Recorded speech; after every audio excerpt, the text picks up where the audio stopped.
to, in order to tell where to attach the pads, is we come along here and we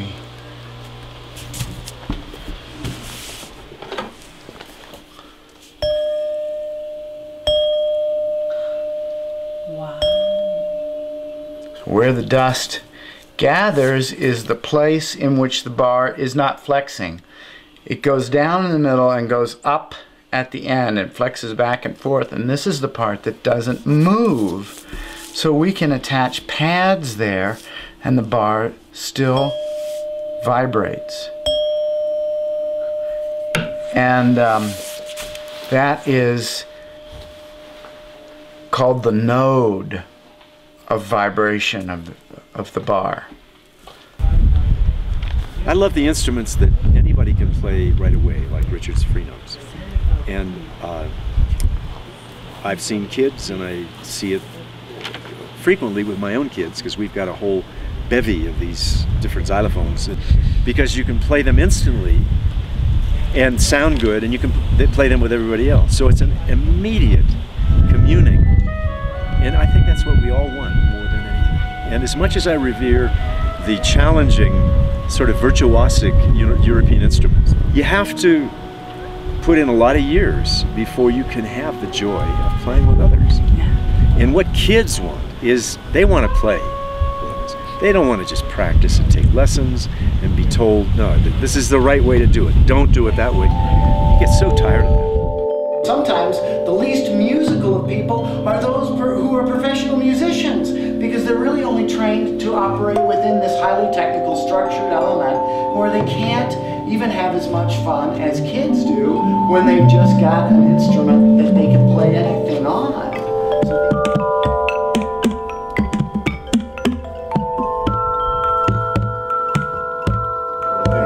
You don't know whose sounds are whose, and you are being played by the music as much as you are playing the music, and that is such a state of peace and freedom. You just don't know it very often.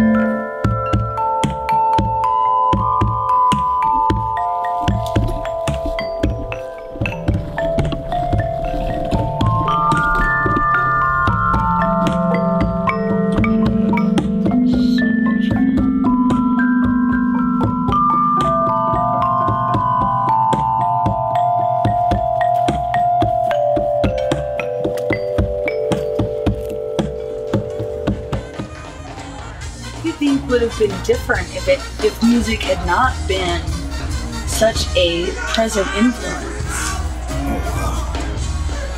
Well, first of all, I see it as a gift, and then to be part of a family that's, you know, everybody in the family is gifted is another cool thing and a blessing. And coming from New Orleans, that's just like we're one of the musical families from New Orleans. I mean, the Andrews family have a family member in every brass band in New Orleans. So it's one of those type of things that's really unique of New Orleans, you know. And you know, without music, you mean that's the question. Without music, what would my life have been? True. Well, probably I'll put it like this for you. By the time I was 21 years old, the majority of the guys my age were either dead in Angola State Penitentiary or in Vietnam. So I'm sitting here at 59 years old, feeling very blessed and very lucky that the Creator put music in my life, because without it, I would probably not be sitting here talking to you. Music, I think, is like, you know, one of the voices of the Creator, and they say it's the universal language, and I've seen proof of it because we've been in Japan playing for people who can't speak English but are singing every word of our songs, you know. So and as far as the children is concerned, that's why we are involved with the Culture Collective and White Buffalo Day Children's Foundation and livingfolklore.com. is because we understand that the children are the future, and if they can understand and celebrate more of the things they have in common, you know, rather than put the emphasis on the things that they have as differences, then this would be a better world for them. And through music and culture, that is the best way to do that.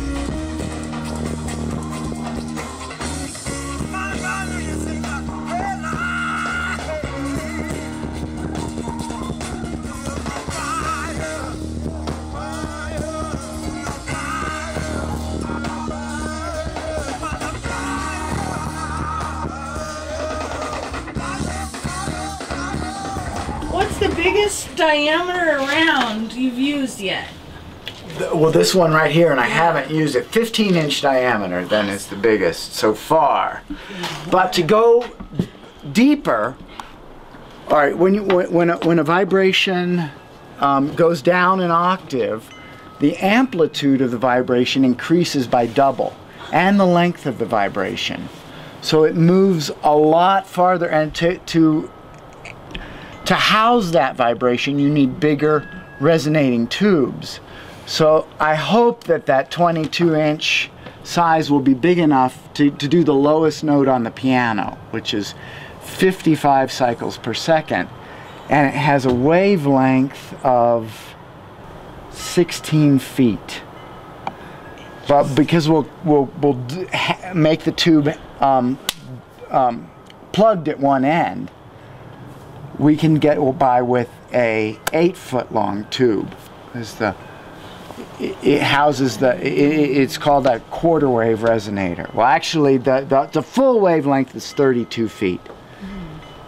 And so if it's not big enough, then we don't know what to do, because that's the biggest they make that tube.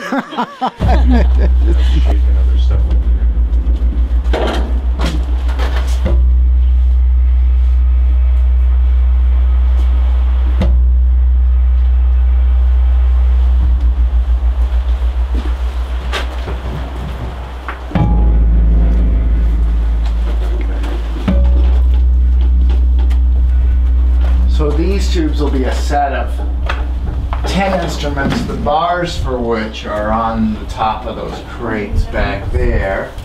We're going to be using these in the concert that you'll be filming. That one tube there weighs 200 pounds. And by the time we put the bar on it and cut it in half or whatever it'll wind up being, I think that the instrument itself will weigh close to, well, it'll be close to 200 pounds itself. Wow. Just for one note. Yeah. And you'll have a big aluminum bar on top? Big aluminum bar. Yeah. We have some that are 12 inches wide right now, but they may not quite be wide enough. We may have to get some custom cut to 16 inches wide to do that low sound.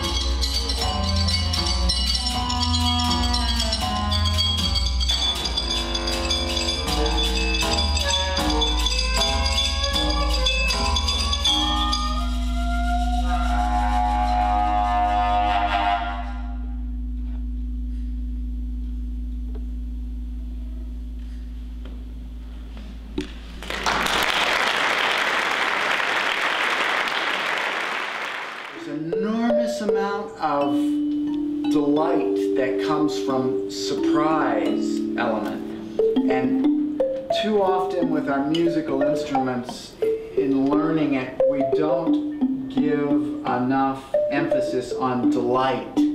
We try to make people do right or wrong.